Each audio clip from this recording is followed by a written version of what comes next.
सोच लीजिए कि परीक्षा में कैसे चोरी चीटिंग हो सकती है। जहां कहता है कि कैमरा मोबाइल नहीं ले जाना है, चीटिंग नहीं करनी है, वहां पे अगर ऐसा पेन ले चल जाए और जितने पॉइंट्स है यहाँ पे लिख लिए जाए छोटे छोटे।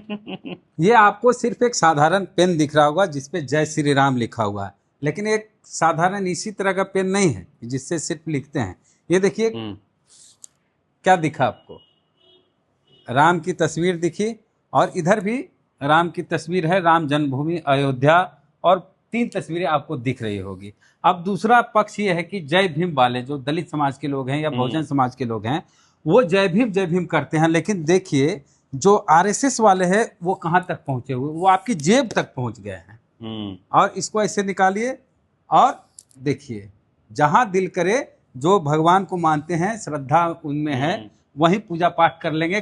पेन, ये बदलाव जो हम लोग कहते हैं कि बदलाव अब लाठी तलवार से नहीं, गोली से नहीं, पेन से बदलाव आएगा, इस चीज को आरएसएस समझ गया है और बदलाव पेन से ला रहा है।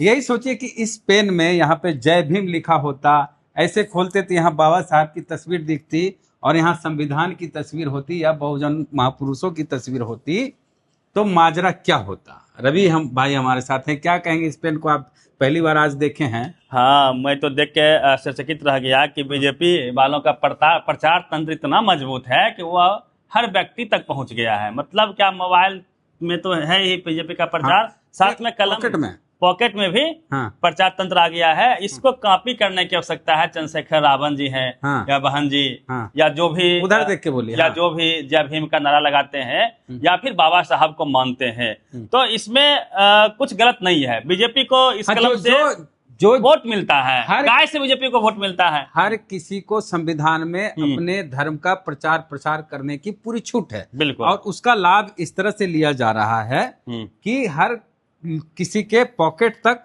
ये पहुंच रहा है और लोग इसको रख रहे हैं। जो ये यूनिक लगा हमको, पहली बार हमने देखा, कंसेप्ट बहुत बढ़िया लगा। हमने हो सकता है आपने देखा हो इससे पहले, लेकिन हमने इसको पहली बार देखी और ये अच्छा लगा। कंसेप्ट बेहतरीन है। और कहीं आपको एक चीज और बताते हैं कि जैसे कहीं एग्जाम में जहां कहता है कि कैमरा मोबाइल नहीं ले जाना है, चीटिंग नहीं करनी है, वहां पे अगर ऐसा पेन ले चल जाए और जितने पॉइंट्स है यहाँ पे लिख लिए जाए छोटे छोटे वो गलत इस्तेमाल हो गया इस शब्द का। सोच लीजिए कि परीक्षा में कैसे चोरी चीटिंग हो सकती है। मान के चलिए कि हमको 20-30 फॉर्मूला याद नहीं हो रहा है, लेकिन किसी भी एग्जाम में पेन ले जाने से तो मना नहीं करेगा। पेन तो ले ही जा सकते हैं। कई जगह तो होता है कि वहां पेन एग्जामिनेशन हॉल में मिलते हैं। हाँ, लेकिन कई परीक्षाओं में, जैसे आप बीए एमए की परीक्षा दे रहे हैं, वहां तो पेन ले जाने की छूट है, आप ले जा सकते हैं। किसी कंपटीशन, जैसे आईएमसी के एंट्रेंस की तैयारी करते थे लोग, तो वहां ले जाना हो, जैसे कई बार पेपर लीक हो जाता है पहले से, तो उसका आंसर याद नहीं हो, तो पहला का बी, दूसरा का सी, तीसरा का, तो वो तो 200 का आंसर तो इसी में आ जाएगा।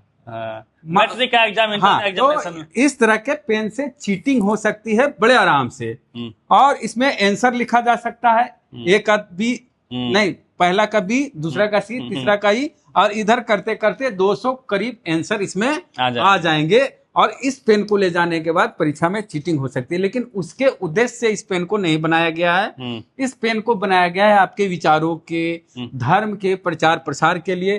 तो जो भी बाबा साहब के अनुयायी हैं, बहुजन महापुरुषों के अनुयायी हैं, कुशवाहा समाज के लोग हैं, सम्राट अशोक हैं, उनके विचार या उनकी तस्वीर इस तरह से, हाँ बिल्कुल, जैसे बीजेपी है तो वो यहाँ मोदी जी की फोटो, इधर अमित शाह की फोटो, या बीजेपी के जो एजेंडा है उसको इस पे लिख सकते हैं। जैसे आप कौन बिरादरी से आते हैं? हम धानुक हैं। धानुक समाज में फणीश्वर नाथ रेणु कौन जाति थे? धानुक थे। रामफल मंडल जी हैं। हाँ, रामफल मंडल, उनके जयंती आ रही है। नाथ रेणु इतने बड़े साहित्यकार हुए।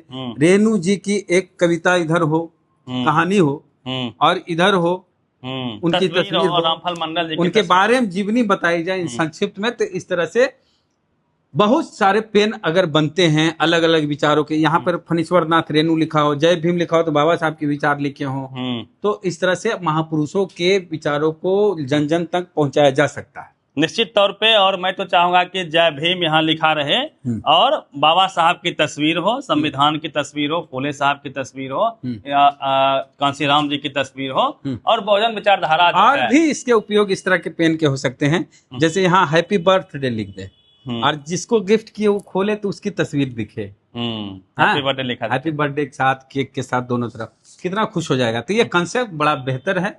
ये आरएसएस से आया है, आरएसएस से है, आया है मेरे एक मित्र के यहाँ से, हम नाम नहीं बताएंगे।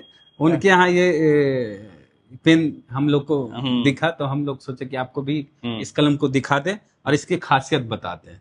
चलिए, थैंक यू। बहुत कैसा लगा पेन का कॉन्सेप्ट? बड़ा अच्छा लगा।